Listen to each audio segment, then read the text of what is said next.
بسم اللہ الرحمن الرحیم السلام علیکم. English class 9 exercise the Medina charter part 2. یہ ایکسرسائز چونکہ کافی لمبی تھی اس لیے ہم نے اس کو 2 سیشنز میں ڈیوائڈ کیا تھا. آج کے سیشن میں ایکسرسائز کی ایکٹیویٹی ہے رائٹنگ. اس میں پہلی ایکٹیویٹی ہے compare Medina charter with the U N human rights charter. میثاق مدینہ کا عالمی انسانی حقوق کی معاہدے یا چارٹر سے موازنہ کریں. کمپیریزن میں ہم 2 چیزوں میں جتنی سملیرٹیز ہوتی ہے وہ ہم بیان کرتے ہیں. دوسری ایکٹیویٹی میں مائنڈ میپ بنائیے اور اس ٹیکسٹ یعنی دا مدینہ چارٹر کا سمری لکھیے. یہ دونوں آپ لکھ سکتے ہیں. امتحان کی لحاظ سے یہ ایکٹیویٹی اہم ہے کیونکہ 10 نمبر کا کویسچن آپ کی پیپر میں اس قسم کا آتا ہے. Read the passage and answer the following questions. Passage ہے when حضرت محمد صلی اللہ علیہ وسلم migrated to Medina, this city was inhabited by different section of people. They were the faithful followers of Hazrat Muhammad sallallahu alaihi wasallam who had abandoned the ties of kith and kin and followed him. They were known as Muhajirin or refugees. The new converts of Medina who had helped the Rasul sallallahu alaihi wasallam through thick and thin were known as Ansar or helpers. ابھی اس کے نیچے question دیے گئے ہیں کہ ان کے جوابات لکھیں. State whether the reference in the first sentence is anaphoric or cataphoric. پہلے سینٹنس میں ایک ریفرنس بیان کیا گیا ہے. آپ بتائیے کہ یہ انافورک ریفرنس ہے یا کیٹافورک ہے. اس کے لیے پہلے سمجھنا ضروری ہے کہ انافورک اور کیٹافورک ریفرنس ہم سمجھ سکیں. What is anaphoric reference? میں آپ کو اس سینٹنس سے سمجھانے کی کوشش کرتا ہوں. شاہد went to the bank.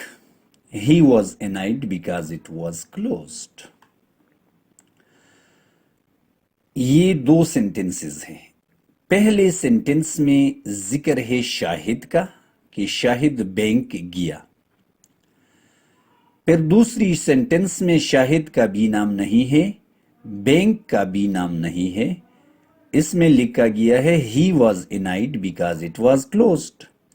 تو ہمیں اندازہ ہوتا ہے کہ یہ ہی کس طرف اشارہ کرتا ہے، تو یہ اس شاہد کو اشارہ کرتی ہے. اس طرح اٹ اس بینک کی طرف اشارہ کرتا ہے. تو انافورک ریفرنس اس کو کہتے ہیں جب کسی سینٹنس میں کسی پیراگراف میں پہلے کسی شخص چیز کا نام آ جائے پھر دوسری کلاز یا دوسری سینٹنس میں اس کی طرف اشارہ ہو تو اس کو انافورک ریفرنس کہتے ہیں. کیٹافورک ریفرنس اس کی الٹ ہے.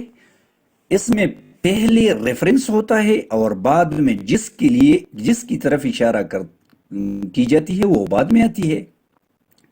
مثلا although I have phoned her every week. اگرچہ میں اسے ہر ہفتے فون کرتا ہوں. ابھی کوئی نہیں جانتا کہ یہ ہر سے کون مراد ہے. تو سینٹنس میں آگے جا کر my mother still complains. میری ماں کو پھر بھی شکایت ہے کہ میں اسے وقت نہیں دیتا. تو بعد والا کلاس دیکھ کر ہمیں پتہ چلتا ہے کہ اس ہر سے مراد یہ مدر ہے. تو جب پہلے اشارہ ہو، ریفرنس ہو، بعد میں اس شخص کا نام آ جائے اس کو کیٹافورک ریفرنس کہتے ہیں. ابھی آتے ہیں اس طرف. تو کویسچن ہے state whether the reference in the first sentence is anaphoric or cataphoric. اس میں دیکھیے حضرت محمد صلی اللہ علیہ وسلم migrated to Medina. Migrated to Medina, Medina کی طرف ہجرت کی. پہلے ذکر آیا ہے ایک جگہ کا، پھر اس کی طرف اشارہ کیا گیا ہے دس سے. دس سٹی واز، تو پرسن جگہ پہلے، جگہ کا نام پہلے آیا ہے، بعد میں اشارہ ہے، ریفرنس ہے. تو اس صورت کو، اس کو اینافورک ریفرنس کہتے ہیں. تو ہم اس کا جواب دے سکتے ہیں the reference in the first sentence is anaphoric. دوسرا کوشچن ہے locate at least two transitive and two intransitive verbs. Transitive verbs اس کو کہتے ہیں جو جس کا ایکشن آبجیکٹ کی طرف جاتا ہے، اور انٹرانزیٹیو کا ایکشن آبجیکٹ کی طرف نہیں جاتا. یا ہم یوں بھی کہہ سکتے ہیں کہ ٹرانزیٹیو ورب کو پیسیو وائس میں تبدیل کیا جا سکتا ہے، انٹرانزیٹیو کو پیسیو میں تبدیل نہیں کیا جا سکتا. تو اس پیراگراف میں اگر ہم دیکھیں، پیسیج میں دیکھیں تو ایبنڈن کا لفظ آیا ہے. یہ ایبنڈن، ہیلپ، تو یہ دونوں ٹرانزیٹیو ہے کیونکہ ہم جانتے ہیں اس کو پیسیو میں تبدیل کیا جا سکتا ہے. Abandoned and helped are transitive verbs in the passage.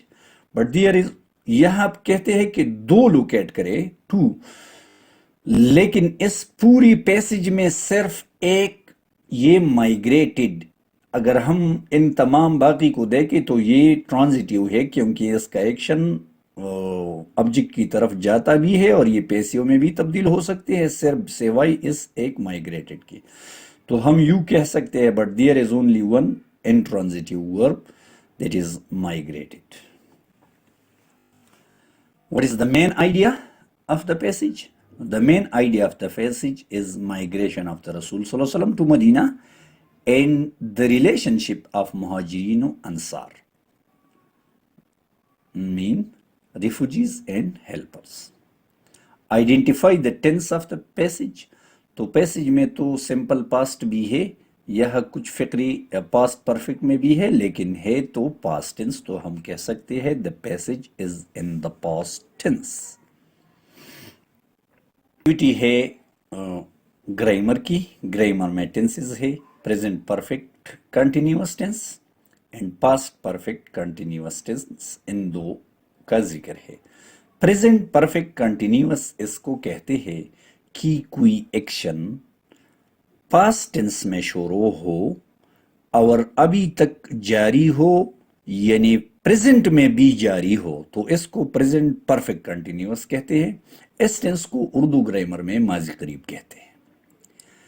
اس کا طریقہ، ہاں یہ بات بھی رکھنا ضروری ہے کہ پریزنٹ کنٹینیوس اور پریزنٹ پرفیکٹ کنٹینیوس میں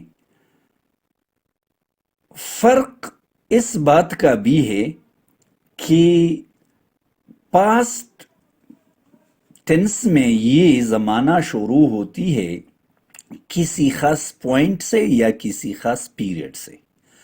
اگر کوئی پوائنٹ معلوم ہو، یعنی جس وقت سے کام شروع ہوا ہو اس کا نام ہمیں معلوم ہو، جیسا سنڈے سے شروع ہے، 1945 سے شروع ہے، 2000 سے شروع ہے، تو اس کے لیے سینس آئے گا. اور اگر ایگزیکٹ ٹائم معلوم نہیں ہے لیکن ایسا آیا ہے کہ 2 ہفتے، 2 دن، 2 گھنٹے، تو 2 سال، اس کے لیے فار آئے گا. اس کا طریقہ یہ ہے کہ اس میں سب سے پہلے فاعل آتا ہے، سبجیکٹ، اس کے بعد ہیز یا ہیو، تھرڈ پرسن کے لیے ہیز، باقی کے لیے ہیو، پھر بین، پھر پریزنٹ پارٹیسپل یعنی آئی این جی. پہلے ورب کے پہلے فارم کے ساتھ جب آئی این جی لگایا جاتا ہے تو اس کو پریزنٹ پارٹیسپل کہتے ہیں. مثال کے طور پر he has been teaching in this school, school میں پڑھاتا ہے فار 3 ایئرس، 3 سالوں سے.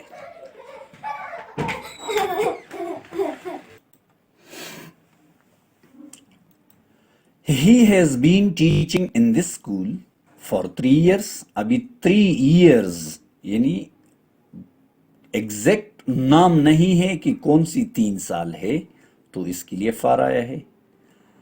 He has been using their car for 5 years. She has not been studying her books for 5 days, for 5 hours since 2012.